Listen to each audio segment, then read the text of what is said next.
Variation UP board में high school और 12 में आता है।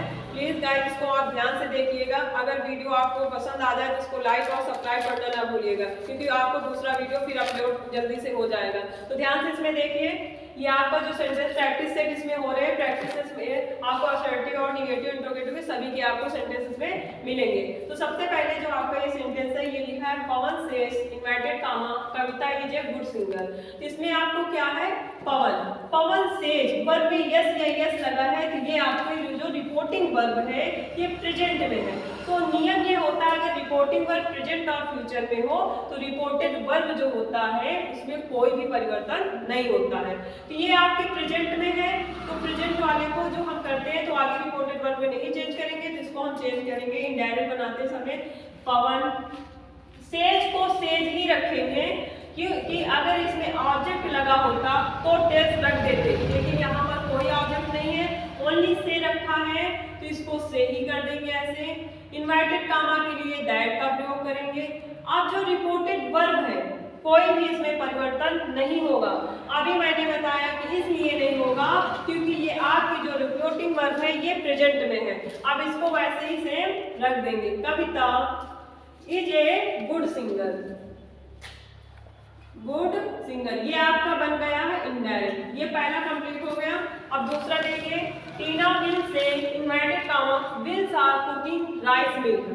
अब ये जो दूसरा डायरेक्ट है आपका ये फ्यूचर में है, ये फ्यूचर में तो प्रेजेंट और फ्यूचर की जो होती है डायरेक्ट नरेशन उसमें रिपोर्टिंग वर्ब इसमें नहीं चेंज करेंगे। अब यहाँ पर जो है इन्वर्टेड कामा के बाद से इसको आगे कोई नहीं चेंज करेंगे क्योंकि ये आपका फ्यूचर में आया है, इस वजह से इसको वैसे ही रख देंगे। टीना को टीना, विल को विल। अब जो से है से को से ही रखेंगे, कोई ऑब्जेक्ट नहीं है, ओनली से है।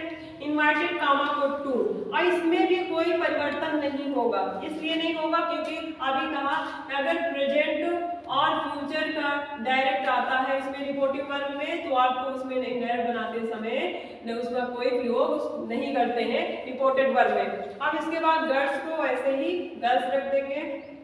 पूरा सेम सेंटेंस आपका इनडायरेक्ट में वैसे लिख दिया जाएगा, इसमें कोई भी चेंजमेंट नहीं है, ये आपका बन गया इनडायरेक्ट, ये कंप्लीट हो गया। अब ये दूसरा सेंटेंस देखिए आपका ये इंट्रोगेटिव है, ये कह रहा C said to me inverted comma are you going to Agra.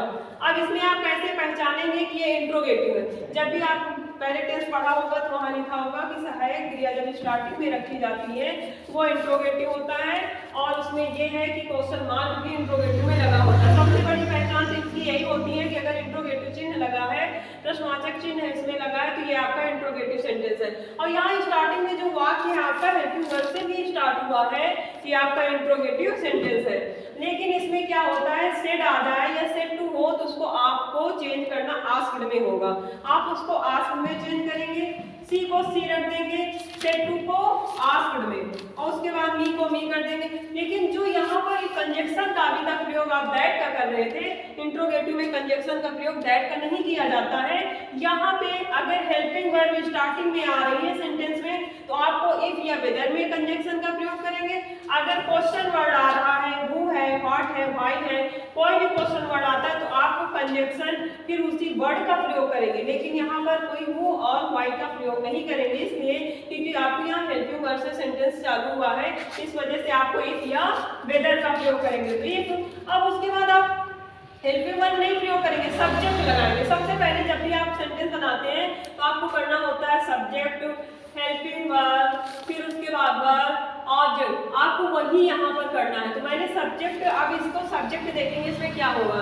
You आपका यहाँ पे सब्जेक्ट है डायरेक्ट में, जब इनडायरेक्ट बनाएंगे तो यू आपका सेकंड पर्सन है, यू आपका सेकंड पर्सन है तो आप सेकंड पर्सन ऑब्जेक्ट के अनुसार जाएंगे। सब्जेक्ट आपका सी है और ये आपका मी जो है ऑब्जेक्ट है, तो जो यू सेकंड पर्सन होता है यू को मी के अनुसार आप चेंज करेंगे तो मी का आपका जो सब्जेक्ट बनेगा वो हो जाएगा आई, तो आपके सब्जेक्ट की आई हो गई। उसके बाद जो आपका ये डायरेक्ट है ये प्रेजेंट कंटीन्यूअस टेंस में, आप इसको जब चेंज करेंगे तो पास्ट कंटीन्यूअस टेंस में चेंज करेंगे।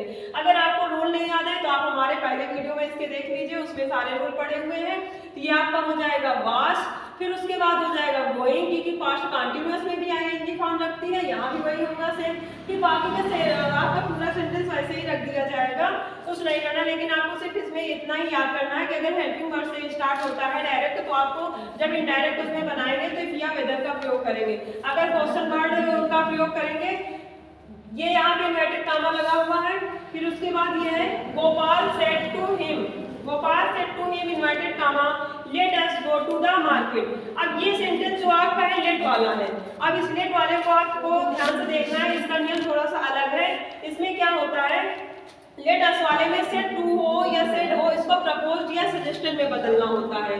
वो लेट वाले में जो सेड आता है या सेड टू हो, उसको आपको किस में बदलना है, प्रपोज्ड या सजेस्टेड में। और उसके बाद जो इन्वर्टेड कॉमा ये होता है, उसको अभी तक आप दैट में बदलते हुए आए थे, यहाँ पर भी दैट का प्रयोग होगा। बट जो लेट अस है ये आपका हटा दिया जाएगा। लेट अस हटा के आपको यहाँ पर सब्जेक्ट रख दिया जाएगा, जो कि सब्जेक्ट में वी शुड या दे शुड का प्रयोग किया जाता है। बाकी का जो सेंटेंस होता है सेम वैसे लेट अस वाले में रख दिया जाता है। एक बार लेट अस वाले का आप नियम फिर से सुन लीजिए, क्योंकि लेट अस का नियम क्या है, अफर्मेटिव और निगेटिव या अफर्मेटिव और असर्टिव वाले सेंटेंस में थोड़ा सा अलग है, इसका इंट्रोगेटिव से भी अलग है। इसमें जो सबसे पहले ये आप ध्यान दीजिए, लेट अस वाले में जो सेड टू है, सेड टू को हटाकर आपको प्रपोज्ड या सजेस्टेड में करना है। फिर से एक बार इसको ध्यान से दिमाग में डाल लीजिएगा, जो लेट अस वाले का नियम है सेड टू को हटा के प्रपोज्ड या सजेस्टेड में करना होता है। उसके बाद जो इन्वर्टेड कॉमा होता है उसको दैट में ही चेंज करना होता है, कंजंक्शन है ये आपका। फिर उसके बाद सब्जेक्ट हमारे पास कोई नहीं होता है, तो लेट अस को हटा के वी शुड या दे शुड का प्रयोग करते हैं। उसके बाद पूरा सेम सेंटेंस वैसे ही रख दिया जाता है। आप अब इसको देखिए, इनडायरेक्ट बना रहे हैं, देख कैसे बनता है। ये हो जाएगा गोपाल सेड टू को, अभी मैंने बताया प्रपोज्ड या सजेस्टेड में आप इसको रखेंगे। फिर हम इन्वर्टेड कॉमा को दैट का ही प्रयोग करेंगे। अब यहाँ पर सब्जेक्ट अभी कोई भी रख सकते हो, जरूरी नहीं कि आप दे ही शुड रखें, आप वी शुड भी रख सकते हैं, या वी शुड रखना नहीं चाहते तो दे शुड भी रख सकते हैं। आप रखिए दे शुड, उसके बाद आपका जो सेंटेंस सेम वैसे ही हो जाएगा। ये आपके बन गए हैं डायरेक्ट से इनडायरेक्ट। अभी आपके डायरेक्ट और इसमें है कुछ नियम जो इंपरेटिव वाले हैं, उसके नेक्स्ट वीडियो में अपलोड किया जाएगा। आप लगातार से कंटिन्यू वीडियो को देखते रहिए बस।